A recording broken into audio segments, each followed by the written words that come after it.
இது 2 டைப் இருக்குது. ஒன்று பிறந்ததுலேருந்தே இருக்கலாம். ஃபார் எக்ஸாம்பிள் ஃபேங்கோனி அனீமியா, இந்த மாதிரி ஏப்ளாஸ்டிக் அனீமியாலாம் பிறந்ததுலேருந்தே இருக்குது.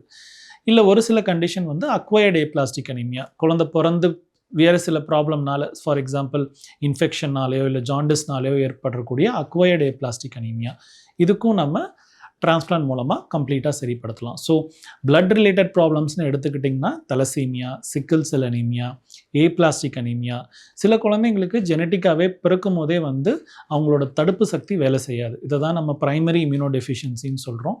ஸோ இந்த மாதிரி குழந்தைங்களையும் நம்ம டிரான்ஸ்பிளான்ட் மூலமாக சரி பண்ணலாம். ஸோ இதெல்லாம் தான் பிளட் ரிலேட்டட் ப்ராப்ளம்.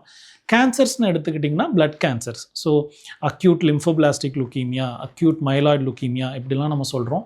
இதெல்லாம் ரத்தத்தில் வரக்கூடிய இரத்த புற்றுநோய், அதாவது பிளட் கேன்சர்ஸ். இதுக்கு யூஷுவல் ட்ரீட்மெண்ட் வந்து கீமோதெரப்பி தான். கீமோதெரப்பிலேயே நம்ம 80% கேன்சர்ஸை நம்ம சரி பண்ணிடலாம். பட் 100 பேரில் ஒரு 20 பேருக்கு வந்து இந்த கேன்சர் திரும்பி வரலாம். ஸோ இந்த மாதிரி திரும்பி வரக்கூடிய, அதாவது ரிலாப்ஸ் ஆகக்கூடிய பிளட் கேன்சர்ஸ்க்கு நம்ம போன் மேரோ டிரான்ஸ்பிளான்ட் மூலமாக நம்ம கம்ப்ளீட்டாக க்யூர் பண்ண முடியும்.